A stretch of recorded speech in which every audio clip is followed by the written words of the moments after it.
नमस्कार दोस्तों, स्वागत है आप सभी का एक बार फिर से मैजिकल मैथ्स के इस नए एपिसोड में। दोस्तों, मैं आरजे राघव इस एपिसोड में बात करने वाले हैं 10वीं कक्षा के रसायन शास्त्र के पहले चैप्टर रासायनिक अभिक्रिया एवं रासायनिक समीकरण के दूसरे भाग के बारे में। दोस्तों, इसी चैप्टर का पहला वीडियो यानी कि पार्ट 1 आप लोगों के बीच आ चुका है, तो इस वीडियो को देखने से पहले कृपया उस वीडियो को देख लें ताकि इस वीडियो की सभी जानकारी आप लोगों को आसानी से समझ में आ सके। उस वीडियो का लिंक मैं नीचे डिस्क्रिप्शन में डाल दूंगा। दोस्तों, इससे पहले वाले वीडियो में हम लोग समझ चुके थे कि क्या होते हैं रासायनिक अभिक्रिया और क्या होते हैं रासायनिक समीकरण। उनके सभी विशेषताओं, गुणों और कमियों के बारे में हम लोग कंप्लीट समझ चुके थे। दोस्तों, इस वीडियो में हम लोग कंप्लीट समझेंगे कि रासायनिक अभिक्रिया कितने प्रकार के होते हैं और क्या क्या होते हैं। सबसे पहले दोस्तों, हम लोग ये चीज तो समझ चुके थे कि रासायनिक अभिक्रिया जो होता है ना, वो दो चीज मिलकर या फिर अकेले चीज में ऐसा परिवर्तन होता है कि उसको पुरनका चीज से कोई मतलब नहीं रहता है। मतलब एक चीज से कोनो नया चीज बन जाना, वही कहलाता है रासायनिक अभिक्रिया। अब ये जो रासायनिक अभिक्रिया हम लोग के दैनिक जीवन में इतना सारा होता है कि उन सब अभिक्रिया को विभिन्न प्रकारों में हम लोग पढ़ते हैं। तो अप्रोक्स लगभग 10 रासायनिक अभिक्रिया, आज हम लोग 10 रासायनिक अभिक्रिया के बारे में कंप्लीट समझेंगे। देखने के बाद आप लोग को लग रहा होगा इतना बड़ा बड़ा 10 गो अभिक्रिया है, लेकिन इस वीडियो के खत्म होते होते ये 10 अभिक्रिया आप लोगों को पूरा याद हो जाएगा और पूरा कंप्लीट समझ जाएंगे। इस तरह समझ जाएंगे कि आप किसी और को भी आसानी से समझा सकते हैं। दोस्तों, रासायनिक अभिक्रिया में पहला जो अभिक्रिया है ना, उसका नाम है संयोजन अभिक्रिया। देखिए, नामे से सब कुछ याद रखना। नाम है संयोजन अभिक्रिया। संयोजन मतलब होता है दो चीज का जुड़ना। दोस्तों, अगर दो चीज जुड़कर एक चीज बनाए, इसको हम लोग संयोजन अभिक्रिया कहते हैं। एग्जांपल के लिए, जैसे दोस्तों भूजा और शक्कर को मिलाने से एक चीज लाड़ू बन गया ना, यहाँ रासायनिक अभिक्रिया नहीं हुआ है, लेकिन सिर्फ मैं आप लोगों को समझाने का प्रयास कर रहा हूँ। दो चीज है, दो चीज को मिलाइए उससे एक चीज बने, दो चीज को मिला के उससे एक चीज बनेगा, तब वो कौन सा अभिक्रिया कहलाएगा? संयोजन अभिक्रिया। तो याद हुआ ना, जब दो या दो से अधिक पदार्थ मिलकर एक नए पदार्थ का निर्माण करते हैं तो इस अभिक्रिया को हम लोग संयोजन अभिक्रिया कहते हैं। दोस्तों, लिखते भी जाइएगा, नोट्स बनाते जाइएगा, आगे काम आएगा। दो या दो से अधिक पदार्थ मिलकर जब एक नया पदार्थ का निर्माण करता है तो इस अभिक्रिया को हम लोग संयोजन अभिक्रिया कहते हैं। दोस्तों, है देख लीजिए एग्जांपल। मान लीजिए हाइड्रोजन है ना, एगो चीज ऑक्सीजन है ना, ये दोनों बापूत मिलके क्या बनाएगा? H2O। हाइड्रोजन और ऑक्सीजन ये दोनों चीज मिलके क्या बनाएगा? जल बनाएगा। तो यहाँ दो चीज मिल गया ना, अब बना एक चीज, तो इस अभिक्रिया को क्या कहेंगे? संयोजन अभिक्रिया। दोस्तों, एक और एग्जांपल देखेंगे, चुटकी में समझ जाइएगा, सब तो याद हो जाएगा। एक और एग्जांपल देखिए, कार्बन को ऑक्सीजन से अभिक्रिया कराए, दो चीज मिल गया ना और बना क्या?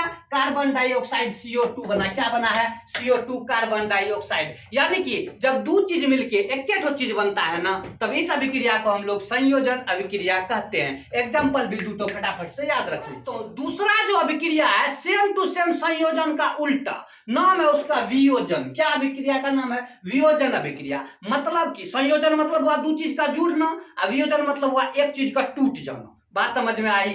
वियोजन अभिक्रिया का मतलब हुआ एक चीज टूट के दूगो टुकड़ा हो गया। जैसे इतना बड़का ढेला था मेरे पास, पटके उसको जोर से ढेरी छोटा छोटा ढेला बन गया ना, इसका मतलब क्या हुआ? वियोजन हो गया, अपघटित हो गया। इसका एक और नाम है दोस्तों, अपघटन अभिक्रिया। वियोजन अभिक्रिया को ही हम लोग बोलते हैं अपघटन अभिक्रिया। मतलब जब कोई एक पदार्थ टूटकर दो या दो से अधिक पदार्थ का निर्माण करते हैं तो वह अभिक्रिया वियोजन अभिक्रिया कहलाती है। जैसे एग्जांपल के लिए दोस्तों, एक वो चीज हम लोग लिखते हैं CaCO3, इसको बोलते हैं कैल्शियम कार्बोनेट। क्या बोलते हैं? Calcium carbonate. जब ये टूटता है ना, बन जाता है कैल्शियम ऑक्साइड CaO, प्लस बनेगा कार्बन डाइऑक्साइड CO2। क्या बनेगा? कैल्शियम ऑक्साइड और कार्बन डाइऑक्साइड। तो बोलिएगा, क्या सर कैल्शियम कार्बोनेट को ऐसे रख देंगे चौकी पे, निकाल गया, टूट के दोनों चीज बन जाएगा? जी नहीं, कैल्शियम कार्बोनेट को गर्म करना पड़ेगा। क्या करना पड़ेगा बताइए? गर्म करना पड़ेगा। तो अगर कैल्शियम कार्बोनेट को गर्म करते हैं ना तो कैल्शियम कार्बोनेट टूट के दो ठो चीज बन जाता है, कैल्शियम ऑक्साइड और कार्बन डाइऑक्साइड। तो एक चीज टूट के दो चीज बन गया ना, कौन सा अभिक्रिया कहेंगे इसको? वियोजन अभिक्रिया। एगो और नाम बताइए, एगो और नाम अपघटन अभिक्रिया। और एग्जांपल लिखते हैं दोस्तों, यहां भी भैया NaCl एक गो था, टूट के दो चीज बन गया है ना, Na+ और Cl-। जब एक चीज टूट के दो चीज बनता है तो कौन सा अभिक्रिया कहते हैं? वियोजन अभिक्रिया या अपघटन अभिक्रिया। तो आप कहिएगा सर यहाँ NaCl यानी कि सोडियम क्लोराइड को भी गर्म करना पड़ेगा तब? जी नहीं, इस बार इसमें बिजली का करंट। एक बात समझ में नहीं आया सर, कभी आप बोलते हैं गर्म करके तोड़िए, कभी आप बोलते हैं बिजली का झटका देके तोड़िए। तो जो जैसे टूटता है वैसे तोड़ेंगे, लेकिन तोड़ेंगे जरूर, और जब तक तोड़ेंगे नहीं तब तक छोड़ेंगे नहीं। एक वो चीज अगर टूट के दो चीज बन गया, अभिक्रिया का नाम बताइए, वियोजन अभिक्रिया या अपघटन अभिक्रिया। देखिए एक वो चीज टूट के यहां भी दो चीज बन गया, इसका भी नाम क्या हो गया? वियोजन अभिक्रिया या अपघटन अभिक्रिया। लेकिन एक तो बात फटाफट से दिमाग में रख लेंगे, अगर गर्म करने पर टूटा, अगर गर्म करने पर टूटा तब बोलिए उष्मीय अपघटन अभिक्रिया। उष्मा यानी कि गर्म करके टूटा है तो बोलेंगे उष्मीय अपघटन अभिक्रिया। वाह रे बहादुर रे। और दूसरा बात, अगर विद्युत यानी कि बिजली का झटका देने पे टूटा है बोलेंगे विद्युत अपघटन अभिक्रिया। कितना आसान है, अगर गर्म करने पर टूटा बोले उष्मीय अपघटन अभिक्रिया, और अगर बिजली का करंट दौड़ाने पे टूटा है तब बोलेंगे विद्युत अपघटन अभिक्रिया। बिजली का करंट देके तोड़े विद्युत अपघटन, अगर गर्म करके तोड़े तो उष्मीय अपघटन। तीसरा नंबर पे अपना सबका अभिक्रिया आता है, नाम है बेचारा का प्रकाश रासायनिक अभिक्रिया। क्या नाम है? प्रकाश रासायनिक अभिक्रिया। बोले सब अभिक्रिया नामे से याद रहेगा। जो अभिक्रिया प्रकाश की उपस्थिति में होता है उसको प्रकाश रासायनिक अभिक्रिया कहते हैं। मतलब वैसा रासायनिक अभिक्रिया जो प्रकाश की उपस्थिति में हो, अनहरिया में न होता है वो अभिक्रिया। लाइट चाहिए तो टॉर्च वाला लाइट से सर नहीं, ऊपर सूर्य वाला लाइट से होगा, सन का लाइट से। तो जो अभिक्रिया सूर्य के प्रकाश की उपस्थिति में होता है उस अभिक्रिया को हम लोग प्रकाश रासायनिक अभिक्रिया कहते हैं। समझ गए? जो रासायनिक अभिक्रिया सूर्य के प्रकाश की उपस्थिति में होता है क्या कहते हैं? उसको प्रकाश रासायनिक अभिक्रिया कहते हैं। हम लोग बच्चे से पढ़े हैं, पेड़ पौधा जो है वो प्रकाश संश्लेषण करता है, आप लोग भी पढ़े होंगे। तो अनहरिया में करता है प्रकाश संश्लेषण, रात में 12 बजे न करता है, न दिन दोपहर करता है, न सूर्य के प्रकाश की उपस्थिति में करता है। वो अभिक्रिया में एक्चुअली होता क्या है? अभिक्रिया में दोस्तों कार्बन डाइऑक्साइड और जल यानी H2O, बोलिए कार्बन डाइऑक्साइड और जल, ये दो चीज को लेके पेड़ पौधा जो है उसको बना देता है ग्लूकोज C6H12O6, और संग में हम लोगों को खींचने के लिए ऑक्सीजन। दो चीज बनाता है, लिया भी दो चीज कार्बन डाइऑक्साइड और एक चीज लिया जल लिया, दो चीज बनाया, ग्लूकोज बनाया और ऑक्सीजन बनाया। लेकिन किसकी उपस्थिति में बनाया? बताइए किसकी उपस्थिति में बनाया? तो सूर्य के प्रकाश की उपस्थिति में बनाया। यहाँ लिखते हैं हम लोग सूर्य के प्रकाश की उपस्थिति में बनाया। चूंकि सूर्य के प्रकाश की उपस्थिति में बनाया इसीलिए इस अभिक्रिया का नाम बता दीजिए, जोर से बता दीजिए। इस अभिक्रिया का नाम है प्रकाश रासायनिक अभिक्रिया। दोस्तों जो रासायनिक अभिक्रिया प्रकाश की उपस्थिति में होता है उसी को कहते हैं प्रकाश रासायनिक अभिक्रिया। दोस्तों 4 नंबर पे जो अभिक्रिया आता है ना उसका नाम है एकल विस्थापन। एकल विस्थापन अभिक्रिया। क्या नाम है? एकल विस्थापन अभिक्रिया। और ई भी अभिक्रिया जो है ना नामे से आप लोग याद रख लीजिएगा, एकल विस्थापन। विस्थापन मतलब होता है किसी को उसका जगह पर से हटा देना, विस्थापन बोलते हैं। जैसे एग्जांपल के लिए दोस्तों हम लोग कहीं भोज भात खाने जाते हैं ना, बच्चा सब पहले कुर्सी छेक के बैठा हुआ रहता है, वहां गए देखिए तो कुर्सी खाली ना, अब आधा घंटा इंतजार करना, कैसे बैठेंगे? तो एक वो बच्चा चुपचाप क्या बोलते हैं, हे रे वो बुला रहा है तुमको, उठ के जैसे गया फट से बैठ गए उस कुर्सी पे। इसका मतलब समझे कि हम गए और उस बच्चा को विस्थापित करके उसका जगह पे अपना बैठ गए। तो इसको क्या बोलते हैं? एकल विस्थापन। अकेला आदमी द्वारा किसी को हटा के उसके जगह पर बैठ जाना कहलाया एकल विस्थापन। ये अभिक्रिया में भी होता है सर। हाँ जी, अभिक्रिया में भी होता है। एक वो अभिक्रिया हम लिखते हैं, जैसे दोस्तों कॉपर सल्फेट है, क्या है, कॉपर सल्फेट बोलते हैं CuSO4, कॉपर सल्फेट, Cu से कॉपर, SO4 हो गया सल्फेट। कॉपर सल्फेट का विलयन जो होता है उसमें हम लोग डाल देते हैं लोहा को, लोहा मतलब Fe, आयरन भी बोलते हैं उसको, उसमें क्या डाल दिए, लोहा को। अब लोहा हो गया बहादुर, मजबूत हुआ है, ये बोला रे कॉपर तुम क्या कर रहा है सल्फेट के साथ, हटो तो, हम बेसी मजबूत हैं, हम रहेंगे सल्फेट के साथ। तो कॉपर को उस जगह से हटा के अपना आयरन जाके वहां सल्फेट के पास सट गया, क्या बन गया, iron sulphate, FeSO4। Plus copper बेचारा रो रहा है अकल्ला में, यहाँ देख रहे हैं। तो यहाँ क्या किया, आयरन अकेला आया और इस विलयन में से कॉपर को विस्थापित कर दिया कि हटो रे भाई हम जाएंगे सल्फेट के पास। तो किसी परमाणु या परमाणु के समूह द्वारा दूसरे परमाणु को अलग कर देना, दूसरे परमाणु या परमाणु के समूह को अलग कर देना क्या कहलाता है, एकल विस्थापन अभिक्रिया। एग्जांपल देखते हैं, मान लीजिए दो चीज है, ए और बी, ये दोनों साथ में रहता है, ए और बी दोनों साथ में रहता है।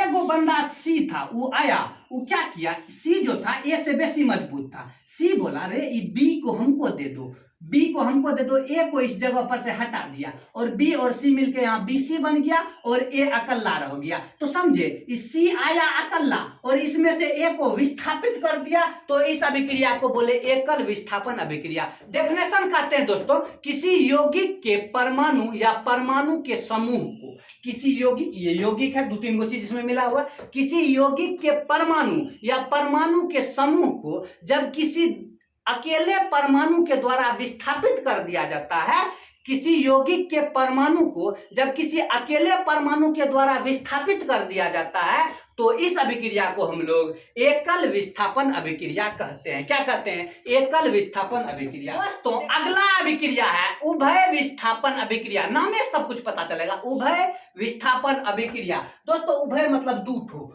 उभय मतलब क्या, दो ठो, उभय विस्थापन मतलब डबल विस्थापन। उभय विस्थापन अभिक्रिया में दोनों को हटाता है। जैसे एग्जांपल हम लोग देखते हैं, पहले नॉर्मल समझते हैं। देख लीजिए दो बंदा है ए और बी, ये दोनों साथ में अपना रहता है, घर परिवार चलाता है बेचारा, और दो को बंदा है इधर सी और डी, ये भी दोनों बंदा अपना साथ में रहता है, घर परिवार चलता है सबका। अब हुआ क्या, ऐसा घटना घटा कि लोग बोला कि चलो हम दोनों अदला बदली कर लेते हैं। क्या कर लेते हैं, अदला बदली कर लेते हैं, रे बी तुम हमको दे दो और डी तुम ले लो, ठीक है, ये उल्टा पुल्टा कर लिया, यानी बी जो है अब सी के पास चला गया और डी जो है अब ए के पास चला गया, ए के पास डी चला गया, लिख दिए ए डी, प्लस बी के पास सी चला गया तो लिख दिए बी सी। तब देखे ये दोनों यौगिक जो था, यौगिक क्यों बोले, क्योंकि दो चीज है इसमें, इसीलिए यौगिक बोले। अब ये यौगिक जो है, इस यौगिक से जब अभिक्रिया किया तो अपना परमाणु का अदला बदली कर लिया, मेरा वाला तेरा, तेरा वाला मेरा, अदला बदली कर लिया ना। तो इस अभिक्रिया को हम लोग कहते हैं उभय विस्थापन अभिक्रिया। क्या कहते हैं, उभय विस्थापन अभिक्रिया। दोस्तों हम लोग देखते हैं, जब मेला जाते थे ना बच्चा, हम लोग दोस्त सबके साथ, तो सब पहले बोल देते सब अलग अलग सामान किनेगा। जैसे हम ट्रैक्टर किने, वो खिलौना वाला ट्रैक्टर, तो कोई खिलौना वाला JCB किना। अब घर आए दोनों बेटा, तो कभी कभी क्या होता था, एक दिन के लिए कहते थे मेरा वाला ट्रैक्टर तुम रख लो, तुम अपना वाला JCB हमको दे दो, तो उससे हम लोग फिर खेलते थे, फिर अदला बदली कर लेते थे। तो हम लोग अपना सामान का अदला बदली कर लिए ना, तो जब दो ठो यौगिक अपना परमाणु का अदला बदली कर लेता है, तो ये अभिक्रिया उभय विस्थापन अभिक्रिया कहलाती है। क्या कहलाती है, उभय विस्थापन अभिक्रिया। कैसे बोलेंगे, जब दो यौगिक अपने परमाणुओं का विनिमय करके, विनिमय मतलब अदला बदली, जब दो यौगिक अपने परमाणु का विनिमय करके अभिक्रिया करते हैं, तो इस अभिक्रिया को हम लोग उभय विस्थापन अभिक्रिया कहते हैं। AgNO3 जो है सिल्वर नाइट्रेट, ठीक है, ये अभिक्रिया किया NaCl से, किससे अभिक्रिया किया, सोडियम क्लोराइड से। देख लीजिएगा सिल्वर नाइट्रेट जो है वो किससे अभिक्रिया किया, सोडियम क्लोराइड से। अब इसमें पहले हम लोग छांटते हैं, देखिए यहाँ Ag है और NO3 है, दो बंदा है, यहाँ Na है, सोडियम और क्लोराइड है। अब अदला बदली करेगा, Ag बोलेगा Cl को हमको दे दो, बन गया AgCl। क्या बन गया, AgCl, प्लस Na के पास कौन बचा, NO3, इसको ले लेगा NaNO3, थ्री। तो देखिए कैसे अदला बदली कर लिया, Ag के पास NO3 था, Na के पास Cl था, बोला Cl हमको दे दो, NO3 तुम ले लो। तो अदला बदली करके रिएक्शन हुआ, अदला बदली करके रासायनिक अभिक्रिया हुआ ना, तो इस रासायनिक अभिक्रिया को हम लोग विस्थापन अभिक्रिया कहते हैं। जो अपना सबका अभिक्रिया है, नाम है उसका अवक्षेपण अभिक्रिया। क्या नाम है? अवक्षेपण अभिक्रिया। ये क्या होता है सर? तो सिंपल सा बात है, अवक्षेप का मतलब होता है दो चीज जब अभिक्रिया करता है ना, द्रव द्रव या कोनो चीज, और फाइनली एगो ठोस चीज बन के बैठ जाए नीचे में, तो उसको बोलते हैं हम लोग अवक्षेप। जैसे एग्जांपल के लिए दूध में अगर नींबू गाड़ देंगे तो दूध का सब तो एकदम मेन मटेरियल सब नीचे बैठ जाएगा ना, तो उसी जो नीचे बैठ गया उसी को क्या बोलते हैं? अवक्षेप।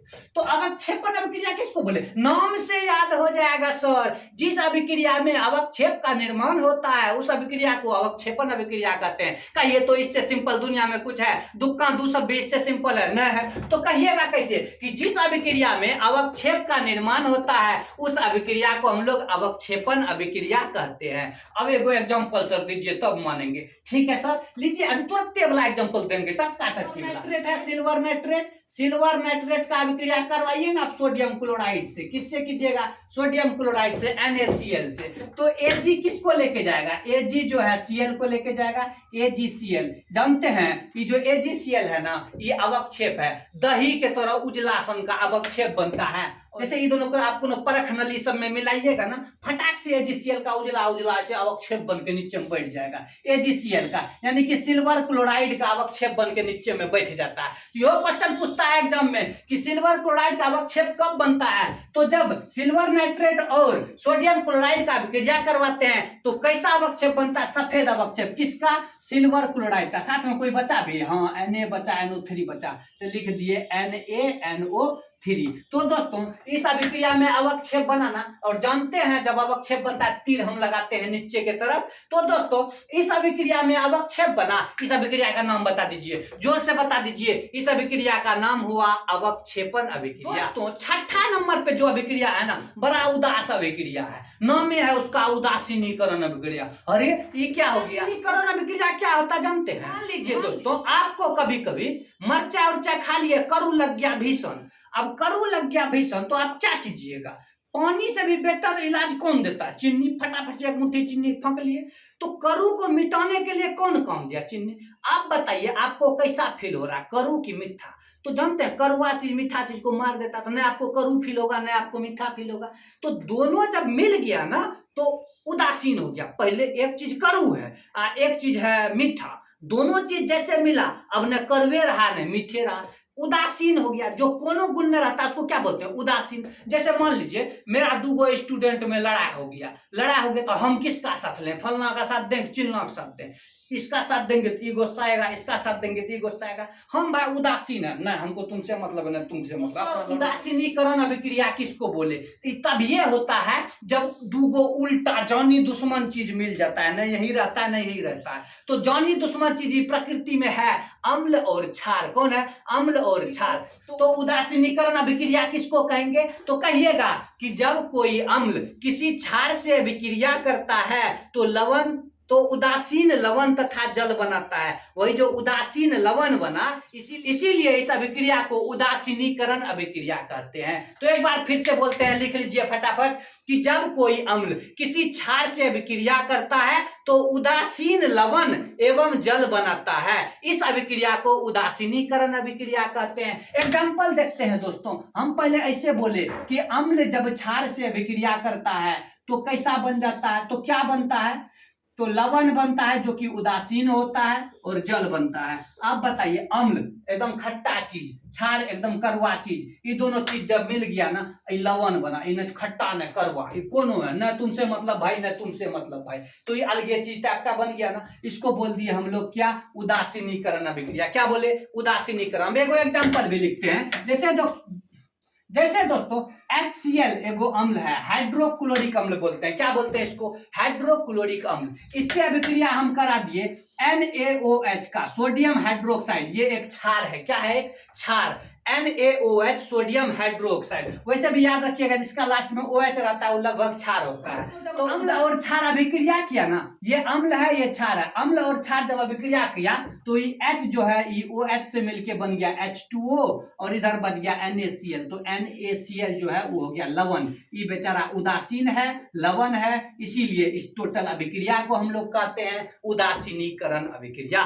उदासीनी अगला अभिक्रिया बहुत इंपोर्टेंट है, नाम है उसका ऑक्सीकरण अभिक्रिया। क्या नाम है? ऑक्सीकरण अभिक्रिया। एकदम सिंपल भाषा में याद कर लीजिएगा, किसी भी चीज से ऑक्सीजन का मिलना या हाइड्रोजन का हटना, मतलब एक वो चीज है कोई, अगर उसमें ऑक्सीजन की द्रोह से आके जुट गया या हाइड्रोजन यहां से निकल गया तो इस अभिक्रिया को हम लोग कहते हैं ऑक्सीकरण अभिक्रिया। किसे कहते हैं? अगर कोई भी चीज से ऑक्सीजन आके सट जाए, क्या बोले उसको? ऑक्सीकरण अभिक्रिया। देखिए दोस्तों, C में O2 कार्बन और O2 दोनों मिल गया तो क्या बन गया? Carbon dioxide. देखिए कार्बन अकेला है ना बेचारा, अकेला है ना। यहां देखते हैं कार्बन के साथ कौन आ गया? ये कौन है रे भाई? ऑक्सीजन है। कार्बन में ऑक्सीजन सट गया, इस अभिक्रिया को क्या बोलेंगे? कह दीजिए तो ऑक्सीकरण अभिक्रिया। क्या कहेंगे? ऑक्सीकरण अभिक्रिया। क्योंकि ऑक्सीजन जुट गया तो क्या बोले? ऑक्सीकरण अभिक्रिया। दो कंडीशन है, मात्र दो कंडीशन है। कहिएगा किसी भी पदार्थ में ऑक्सीजन का संयोग मतलब जुड़ना या हाइड्रोजन का वियोग मतलब हटना क्या कहलाता है? ऑक्सीकरण कहलाता है। एक बार फिर से बोल दीजिए, किसी भी पदार्थ में ऑक्सीजन का संयोग होना या हाइड्रोजन का वियोग होना क्या कहलाता है? ऑक्सीकरण अभिक्रिया कहलाता है। दोस्तों इसी का ही उल्टा भाई है, उल्टा भाई कह सकते हैं, अवकरण अभिक्रिया। क्या नाम है? अवकरण अभिक्रिया। ठीक ठीक इसका उल्टा, उसमें बिल्कुल इसका उल्टा काम होगा। किसी भी चीज से ऑक्सीजन का हटना और हाइड्रोजन का सटना अवकरण अभिक्रिया हो गया। सेम टू सेम उल्टा। ऑक्सीकरण में क्या हुआ था? ऑक्सीजन सटा था या हाइड्रोजन हटा था। अवकरण में क्या हुआ? ऑक्सीजने हट गया या हाइड्रोजने सट गया। तो क्या बोले? अवकरण अभिक्रिया। डेफिनेशन एक बार बोलिए तो, यदि किसी पदार्थ से ऑक्सीजन का वियोग हो या हाइड्रोजन का संयोग हो तो उसे अवकरण अभिक्रिया कहते हैं। तो एक एग्जांपल देखते हैं दोस्तों, ये लेकिन H2 + O2 हो गया क्या? H2O। यहां आप यहां कंफ्यूज न होइएगा, आप यहां कहिएगा सर, अच्छा एक तो बात होती है, हाइड्रोजन अकेला है ना? हाँ सर अकेला है। बाद में ऑक्सीजन इससे सट गया, हाँ सट गया। कौन सा क्रिया हुआ? ऑक्सीजन सटा तो ऑक्सीकरण। दूसरा खास बात, जहां ऑक्सीजन अकेला है सर, हाँ सर ऑक्सीजन अकेले है। बाद में हाइड्रोजन इससे सट गया, हाँ सट गया, तो हाइड्रोजन का सटना अवकरण। तो हाइड्रोजन का सटना अवकरण, मतलब यहाँ ऑक्सीकरण भी हो रहा है और अवकरण भी हो रहा है। हाँ सर यही तो धंधा है, ऑक्सीकरण और अवकरण साथ साथ चलता है। ऑक्सीकरण और अवकरण साथ साथ चलता है। और दुनिया में जब जब भी ऑक्सीकरण और अवकरण साथ साथ चलता है ना, तो हम लोग कह देते हैं उस अभिक्रिया को रेडॉक्स अभिक्रिया। अपना सबका है या लास्ट वाला अभिक्रिया 10 नंबर का अभिक्रिया रेडॉक्स अभिक्रिया। दोस्तों बोलेगा रेडॉक्स अभिक्रिया किसे कहेंगे? बोलेंगे जिस अभिक्रिया में ऑक्सीकरण और अवकरण साथे साथ होता हो उसको रेडॉक्स अभिक्रिया कहते हैं। बोलेगा सर नाम इतना अजीब का रखे हैं, रेडॉक्स बैल वाला नाम, क्योंकि अवकरण को इंग्लिश में कहते हैं रिडक्शन, अवकरण को इंग्लिश में कहते हैं रिडक्शन, ठीक है, और ऑक्सीकरण को इंग्लिश में कहते हैं ऑक्सीडेशन। अभी दोनों को जोड़ दिए तो बन गया रेड और इसका ऑक्स, रेडॉक्स अभिक्रिया। इसीलिए कहते हैं रेडॉक्स अभिक्रिया उसको जिसमें रिडक्शन भी हो ऑक्सीडेशन भी हो, मतलब ऑक्सीकरण भी हो अवकरण भी हो। अब फटाफट से देख लेते हैं, जिस अभिक्रिया में ऑक्सीकरण और अवकरण साथ साथ होता हो उस अभिक्रिया को हम लोग रेडॉक्स अभिक्रिया कहते हैं। तो आइए एक बार फटाफट से 10 अभिक्रिया उंगली में याद हो गया होगा आपको। अगर एक बार में नहीं हुआ है, सेकेंड बार जो वीडियो देखिएगा ना छप जाएगा, इधर छप। नींद में रात को उठा के हिला के आपको पूछेगा कि भैया बताइए रिडक्शन अभिक्रिया, बताइए संयोजन, बताइए वियोजन, बताइए अपघटन, बताइए एकल विस्थापन, उभय विस्थापन, सब अभिक्रिया मुंह से बोलिएगा, मुंह पर। समझ गए ना दोस्तों? एक बार 10 अभिक्रिया का खाली नाम लेते हैं। संयोजन अभिक्रिया, वियोजन अभिक्रिया, एकल विस्थापन अभिक्रिया, उभय विस्थापन अभिक्रिया, प्रकाश रासायनिक अभिक्रिया, अवक्षेपण अभिक्रिया, ऑक्सीकरण अभिक्रिया, अवकरण अभिक्रिया और रेडॉक्स अभिक्रिया। और एक अभिक्रिया था आपका उदासीनीकरण अभिक्रिया। अब एक एक करके फटाफट से समझ लेते हैं। फटाफट से रिकैप करते जरा आप मेरे साथ कहिएगा कि पहला संयोजन अभिक्रिया। जिस अभिक्रिया में दो पदार्थ मिलकर एक पदार्थ का निर्माण करते हैं उसको कहते हैं संयोजन अभिक्रिया। जैसे H2 plus O2 H2O, C plus O2 CO2। दोस्तों दूसरा अभिक्रिया है वियोजन अभिक्रिया। जिस अभिक्रिया में एक चीज टूट के दूसरे अधिक चीज बनता है उसको बोलते हैं वियोजन अभिक्रिया। वियोजन का एक और नाम है अपघटन, क्योंकि टूटना को बोलते हैं अपघटन। अब अगर वियोजन गर्म करके हुआ है तो बोले उष्मीय अपघटन अभिक्रिया, और अगर वियोजन विद्युत धारा के प्रवाह से हुआ है तो बोले विद्युत अपघटन अभिक्रिया। तीसरा है दोस्तों प्रकाश रासायनिक अभिक्रिया। जो रासायनिक अभिक्रिया सूर्य के प्रकाश की उपस्थिति में होता है उसे कहते हैं प्रकाश रासायनिक अभिक्रिया। चौथा है दोस्तों एकल विस्थापन अभिक्रिया। जब अकेला बंदा किसी यौगिक से कोनो परमाणु को विस्थापित कर देता है तो उसको बोलते हैं हम लोग एकल विस्थापन अभिक्रिया। बोला उभय विस्थापन अभिक्रिया, तो बोले जब दो यौगिक अपने परमाणुओं का अदला बदली कर लेते हैं तो उस अभिक्रिया को हम लोग कहते हैं उभय विस्थापन अभिक्रिया। अगला है दोस्तों अवक्षेपण अभिक्रिया। तो जिस अभिक्रिया में अवक्षेप का निर्माण होता है, सॉलिड चीज का निर्माण होता है, उसको कहते हैं अवक्षेपण अभिक्रिया। अगला है दोस्तों उदासीनीकरण अभिक्रिया। जब अम्ल और क्षार मिलकर उदासीन लवण बनाते हैं तो इस अभिक्रिया को हम लोग उदासीनीकरण अभिक्रिया कहते हैं। अगला दोस्तों ऑक्सीकरण अभिक्रिया। जिस अभिक्रिया में किसी पदार्थ से ऑक्सीजन का संयोग हो या हाइड्रोजन का वियोग हो उसको बोल दिए ऑक्सीकरण अभिक्रिया। अवकरण अभिक्रिया। जिस अभिक्रिया में पदार्थ से ऑक्सीजन का वियोग हो और हाइड्रोजन का संयोग हो तो उस अभिक्रिया को बोलते हैं अवकरण अभिक्रिया। और लास्ट में है रेडॉक्स अभिक्रिया। तो जिस अभिक्रिया में ऑक्सीकरण और अवकरण साथ साथ हो उस अभिक्रिया को रेडॉक्स अभिक्रिया कहते हैं। दोस्तों हम लोग ऑक्सीकरण और अवकरण समझ गए। अब थोड़ा सा कुछ टॉपिक बचा है, दो चार बातें उसको ध्यान से सुन लीजिए। दोस्तों हम लोग के दैनिक जीवन में ऑक्सीकरण और अवकरण बहुत ज्यादा देखने को मिलता है। जैसे कुछ बातों पर चर्चा करेंगे। जैसे दोस्तों हम लोग के शरीर में जो डेली इतना भोजन पचता है, भोर सांझ दोपहर जो हम इतना चीज ठूसते हैं खाते हैं, वो चीज जो पचता है एक्चुअली में उसका क्या हो रहा है, ऑक्सीकरण हो रहा है। आप लोग जानते हैं ना कि हम लोग जो भोजन लेते हैं वो टूट के फाइनली कोशिका में ऑक्सीजन उसको तोड़ता है और तब एनर्जी बनता है, एटीपी बनता है। ऑक्सीजन का संयोग होना क्या कहलाता है, ऑक्सीकरण कहलाता है। तो पहला हो गया भोजन का पचना।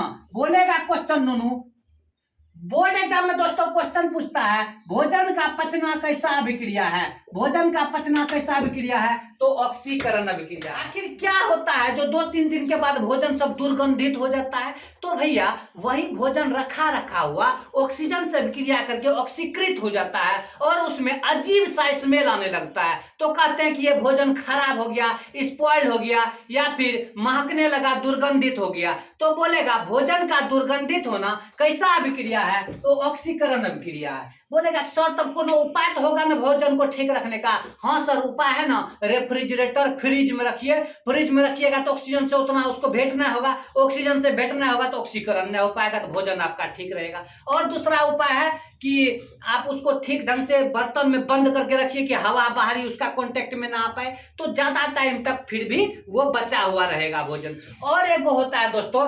एंटीऑक्सीडेंट, सब मिला के हम लोग क्या करते, सिरका सब मिला के एंटीऑक्सीडेंट होता है, वो सब भोजन में मिला के रख देते हैं, तब वो भोजन खराब नहीं होता है। दोस्तों तीसरा है संक्षारण। संक्षारण का मतलब होता है किसी धातु का खराब होना। जब ऑक्सीजन कोनो धातु से अभिक्रिया करके उसको खराब कर देता है तो इसको हम लोग कहते हैं संक्षारण। जैसे लोहा का गेट लगा है ना, बहुत दिन से रंग पेंट सब उस पर नहीं किए, बारिश वारिश हुआ, हवा चलाना तो ऑक्सीजन से संयोग करके लोहा जो है जंग लग गया।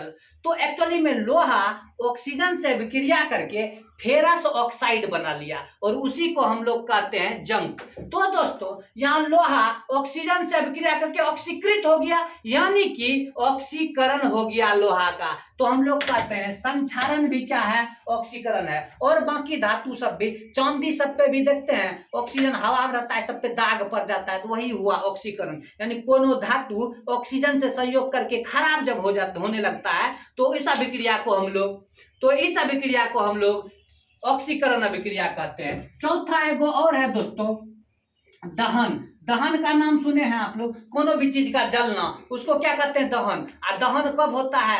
ऑक्सीजन पर होगा। दहन एक्चुअली में क्या है कि कार्बन ऑक्सीजन से अभिक्रिया कर रहा है, उसी को हम लोग क्या कहते हैं? दहन कहते हैं। हालांकि वो अभिक्रिया में गर्मी निकलता है, तो हम क्या कहते हैं उसको? दहन। यानी दहन ऑक्सीजन के बिना संभव है नहीं, क्योंकि दहन एक ऑक्सीकरण अभिक्रिया है, ऑक्सीजन के बिना संभव है। एगो डिब्बा में आग जला के बंद कर दीजिए तो रहेगा? आग नहीं रहेगा। बच्चा आजकल फुटानी में लड़का सबको देखते हैं, सलागा काठी बड़ा मुंह में ले लिया, अब मुंह को खप से बंद कर लेता है, मुंह में ऑक्सीजन नहीं जाता, आग बुझ जाता अंदर में, कहता देखो आग जला के हम मुंह में ले लिया, सर्कस करने वाला हो गए। अरे भैया मुंह खोल के रखो ना, ऐसे सलाह जला के मुंह में ले लो, आ मुंह खोल के रखना, हवा जाने देना अंदर, तब देखेंगे तुम कितना बड़का सर्कस कर रहा है। खाली सलाह जला के मुंह को खुले रखना, हवा को जाने देना, ऑक्सीजन जेबे न करता, आग बुझ जाता तो हीरो थोड़े हो गया। अब नॉर्मल सा कहानी समझते हैं कि चारों घटना को ऑक्सीकरण कहते हैं। देखिए चारों घटना में ऑक्सीकरण, एक्चुअली ऑक्सीकरण अपकरण साथे ना होता है, तो सीधे कह सकते हैं हम लोग। बोलेगा भोजन का पचना कैसा अभिक्रिया? ऑक्सीकरण अभिक्रिया। भोजन का दुर्गंधित होना कैसा अभिक्रिया? ऑक्सीकरण अभिक्रिया। संक्षारण यानी लोहा सबका खराब होना, उसको कौन सा अभिक्रिया हुआ? ऑक्सीकरण। दहन मतलब जलना, कौन सी अभिक्रिया होगी? कौन सा अभिक्रिया हुआ? ऑक्सीकरण अभिक्रिया हुआ। दोस्तों दहन के बारे में थोड़ा सा बात करते हैं, थोड़ा सा चर्चा करते हैं दहन के बारे में। दोस्तों दहन किसे कहते हैं? तो किसी भी पदार्थ का ऑक्सीजन की उपस्थिति में जलकर उष्मा देना क्या कहलाता है? दहन कहलाता है। मतलब कोई भी पदार्थ का ऑक्सीजन की उपस्थिति में जलकर उष्मा देना क्या कहलाता है? दहन कहलाता है। कोई भी पदार्थ का मतलब दोस्तों लगभग सब पदार्थ में कार्बन होता है, जलता कार्बन ही है। अब देखिए कार्बन जो है किसी पदार्थ में, वो अभिक्रिया कौन चीज से? क्या? ऑक्सीजन से। तो क्या बनाएगा? CO2 प्लस साथ में उष्मा मतलब आग जो हम लोग को मिल रहा है, और साथ में धुइयां जो निकलता है उसको बोलते हैं कार्बन डाइऑक्साइड। तो दोस्तों कार्बन बोलेगा कौन? लकड़ी जो जलाते हैं कार्बन है, कागज जलाते हैं कार्बन है, बरड़ी सब जलाते हैं मकई का, उसमें भी कार्बन है, यहाँ की गैस सब भी जो जलता है उसमें भी कार्बन रहता है। तो दोस्तों एक बात समझे, क्या समझे? एक बात ये समझना था कि दुनिया में जितना भी चीज जलने के बाद काला हो जाता है उसमें कार्बन रहता है, और जलता जो है वो कार्बन। तो कार्बन ऑक्सीजन से अभिक्रिया करके CO2 और उष्मा देता है, CO2 धुइयां भर के निकल जाता है, उष्मा से हम लोग भात दाल सब सिझा लेते हैं। तो दोस्तों दहन किसको बोले? एक वर्ड एक लाइन में कहिए, दहन किसको बोले? जब कोई पदार्थ ऑक्सीजन से संयोग करके उष्मा और कार्बन डाइऑक्साइड देता है तो इस अभिक्रिया को हम लोग दहन कहते हैं। दोस्तों तो दहन के लिए सबसे जरूरी चीज क्या हो गया? ऑक्सीजन हो गया। दुनिया का सब पदार्थ जल जाता है क्या? नहीं जलता। बालू में आग लगाइए आप, जलेगा। गिट्टी में आग लगाइए बड़का, जलेगा? नहीं जलेगा। ईटा में आग लगाइए, जलेगा? नहीं जलेगा। तो जो पदार्थ जलता है ना इस दुनिया में, उसको कहते हैं दहनशील पदार्थ। बहुत तो लोगो जलता है एक दूसरे को देख के, उसको बोलेंगे दहनशील लोग। वाह। तो जो पदार्थ दुनिया में जलता है उसको बोलते हैं दहनशील पदार्थ। जैसे लकड़ी, कागज, गैस, ये सब क्या हो गया? दहनशील पदार्थ। और जो सब नहीं जलता है उसको बोलते हैं अदहनशील पदार्थ। जैसे कि गिट्टी, ईटा, सब नहीं जलता है, अदहनशील पदार्थ हो गया। दोस्तों दहन के पोषक तत्व होते हैं जो कि दहन को पोषता है। मतलब ये हुआ जो कि दहन में सहायक होता है उसको बोलते हैं दहन के पोषक तत्व। देखिए जो जलता है उसको बोलते हैं दहनशील पदार्थ, और जो जलने में मदद करता है उसको बोलते हैं दहन के पोषक तत्व। तो दहन के जो पोषक तत्व है वो कौन हुआ? जलने में कौन मदद कर रहा है? ऑक्सीजन ना। जल तो ही रहा है, ये हो गया दहनशील पदार्थ। क्या हो गया? ये दहनशील पदार्थ। और जलने में मदद कौन कर रहा है? ऑक्सीजन। तो ऑक्सीजन हो गया दहन के पोषक तत्व। दोस्तों ऑक्सीजन के अलावा दूगो बंदा और है जो जलने में मदद कर सकता है, एगो क्लोरीन, एगो नाइट्रोजन। याद रखिएगा तीनों को दहन के पोषक पदार्थ होते हैं। इन तीनों के अलावा और कोई जलाने में मदद नहीं कर सकता है। आप तो मोटा मोटी यो कह सकते हैं ऑक्सीजन के बिना नहीं जलेगा, यो कह सकते हैं। लेकिन दो को बंदा और है जो जलाने में मदद करता है, नाम है उसका क्लोरीन और नाइट्रोजन। तो बताइए दहनशील पदार्थ कौन हुआ? जो जलता है। बोले दहन के सपोर्टर कौन हुए? पोषक तत्व जो सपोर्टर होते हैं दहन के पोषक। तो कौन हुए दहन के पोषक? Oxygen, nitrogen, chlorine. Oxygen, nitrogen, chlorine, ये तीनों दहन के पोषक तत्व, दहन के पोषक पदार्थ हुए। जो आग को जलाने में मदद किया, दहन के पोषक तत्व, और जो आग को जलाने नहीं देता और बुझाता है उसको बोलते हैं दहन के अपोषक तत्व। जैसे कार्बन डाइऑक्साइड, ये कार्बन डाइऑक्साइड कहता है हम नहीं देंगे जलने, देखते हैं जहां धुआं होने लगता है वहां आग बुझ जाता है, चूल्हा सब जलाते हैं ना, धुआं होने लगा तो आग बुझ गया, तो कार्बन डाइऑक्साइड को बोले दहन के अपोषक तत्व। और ये तीनों जो जलने में मदद करता है उसको बोलते हैं दहन के पोषक तत्व। अब कहिएगा सर सिंपल भाषा में, सर दहन के लिए क्या क्या जरूरी है? आप हमको कहिएगा सर दहन के लिए आपको क्या क्या चाहिए, हमको आग लगाना है, क्या क्या चाहिए एग्जाम में कि दहन के आवश्यक शर्तों को लिखें, मतलब दहन के लिए क्या क्या जरूरी है। तो पहला शर्त दहनशील पदार्थ की उपस्थिति, मतलब जिसको जलाएंगे वो तो रहना चाहिए ना, दहनशील पदार्थ की उपस्थिति। दूसरा भैया क्या है? दहन के पोषक पदार्थों की उपस्थिति, दहन के पोषक पदार्थों की उपस्थिति, मतलब दहन का पोषक पदार्थ कौन सब है? 3 गो उंगली में गिनाए थे, ऑक्सीजन, नाइट्रोजन, क्लोरीन, ये सब दहन के पोषक पदार्थ हैं। तो दहन के पोषक पदार्थ की उपस्थिति दूसरा शर्त हो गया। और तीसरा शर्त है ज्वलन ताप की उपस्थिति, ज्वलन ताप की उपस्थिति। अब मान लीजिए आपके पास दहनशील पदार्थ भी है, लकड़ी है, आपके पास दहन के पोषक तत्व ऑक्सीजन सब भी है, जलेगा कैसे? अपने जल जाएगा ना, सलाह का ठीक मारिएगा उसमें तब न जलेगा। तो उसी को बोलते हैं ज्वलन ताप की उपस्थिति। लेकिन एक बात बताइए, इतना मोटका लकड़ी का गट्ठर सलाह से देंगे जलाने, जलेगा? नहीं जलेगा। क्यों?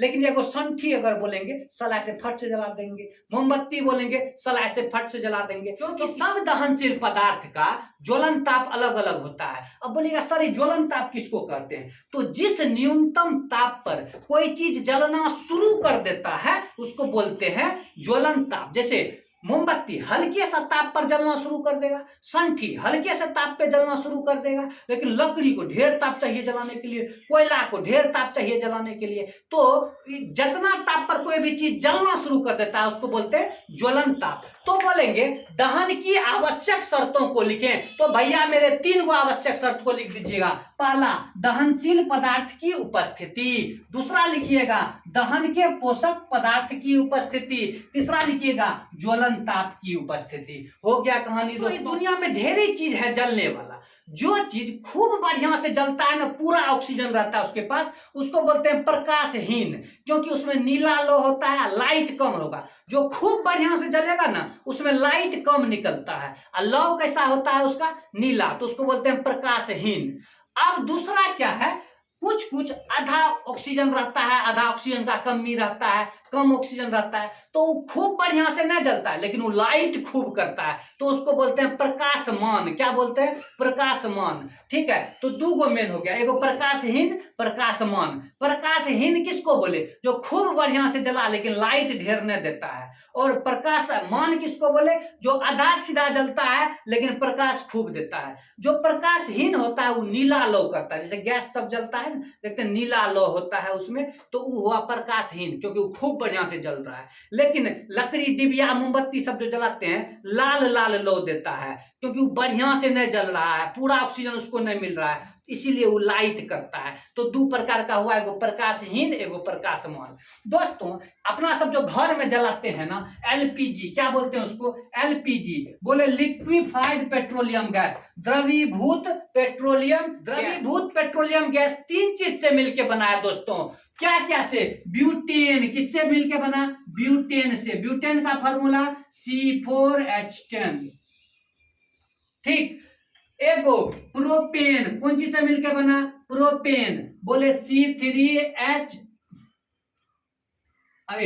उसके बाद वही प्रधानमंत्री उज्ज्वला योजना वाला जो गैस सिलेंडर जलाते हैं उसमें जो एलपीजी रहता है उसमें 3 एगो चीज रहता है, ब्यूटेन, प्रोपेन, तब हम लोग का घर में खाना पीना बन पाता है। नाम क्या है? एलपीजी। अब इसमें बोलिएगा सर सबसे महत्वपूर्ण कौन है? ब्यूटेन। सबसे बेसी कौन रहता है? ब्यूटेन। तो आपको एग्जाम में अगर पूछ दे कि एलपीजी में सबसे मुख्य अवयव कौन है? ब्यूटेन। और कौन सब है? तो ब्यूटेन, प्रोपेन। दोस्तों लेकिन बोलिएगा सर महकता इतना काहे है गैस? ब्यूटेन सब इतना महकता है जो दूर से पता चल जाता है? जी नहीं, उसमें एक चीज मिलाता है बाहर से। ये तीनों तो रहबे न करता है, एक चीज बाहर से मिलाता है, नाम है उसका मर कैप्टन। क्या नाम है? मर कैप्टन। मर कैप्टन में बड़ा अजीब दुर्गंध होता है, वही जो गैस सिलेंडर सब महकता है। अब बोलिएगा सर क्यों ही मिलाया जाता है झूठे, जब यही तीनों मिलकर जल जाएगा? तो होता क्या है, घर द्वार में लोग सब ऐसे गैस उस चला जाए, कहीं लीक हो गया, गैस निकलने लगा। अब घर आदमी जाएगा तो ब्यूटेन सब में कोनो गंध नहीं होता है जो पता चल जाएगा, तो पता नहीं चलेगा आदमी का गैस लीक हो जाएगा, मार देगा साला, पूरा घर सहित खोप सहित कबूतराय नमः हो जाएगा। लेकिन यहाँ समस्या क्या है कि अगर मर कैप्टन उसमें मिला दिया है, एक को राती गैस लीक होता है ना, तो द्वारे पर से महक जाता है, अरे गैस खुले छोड़ना महक छु, तो पता तो चल जाता है ना। और उसमें भी एक बेवकूफी क्या देखे हैं हम लोग, आदमी का गैस अगर महकता है ना तो बोलता है रुको टेपते हैं सला जला के गैस निकलबो क्या है, अरे बोल सला जलाएगा तो उड़िए जाएगा। तो दोस्तों मर कैप्टन उसमें इसलिए मिलाया जाता है ताकि महक पता चल जाए और आप गैस को बंद कर दें, यानी लीकेज को ठीक कर लें, ताकि बड़े से बड़े दुर्घटना से बचा जा सके। तो दोस्तों उम्मीद है इस वीडियो के माध्यम से आप लोग कंप्लीट 10वीं क्लास के पहले चैप्टर रसायन शास्त्र को एकदम चुटकी में उड़ा दिए हैं। अगर ये दोनों वीडियो को आप ध्यान से देख लिए होंगे ना, तो एक क्वेश्चन इससे एग्जाम में नहीं छूटने वाला है। चाहे ऑब्जेक्टिव पूछे, चाहे लघु उत्तरीय पूछे, दीर्घ उत्तरीय पूछे, जहां से पूछना है, नींद में पूछना है, रात पे पूछना है, चांद पे ले जाकर पूछना है, कहीं से क्वेश्चन पूछेगा, लेकिन आप लोग से नहीं छूटेगा अगर इन दोनों वीडियो को आप ध्यान से देख लिए। तो दोस्तों इसी तरह के इंटरेस्टिंग, इंफॉर्मेटिव और जानकारी भरे वीडियो को देखने के लिए आप हमारे चैनल M2 मैजिकल मैथ्स को सब्सक्राइब करें। मैं आरजे राघव इसी तरह के लगातार इंफॉर्मेटिव वीडियो आप लोगों तक पहुंचाता रहूंगा। बहुत बहुत धन्यवाद।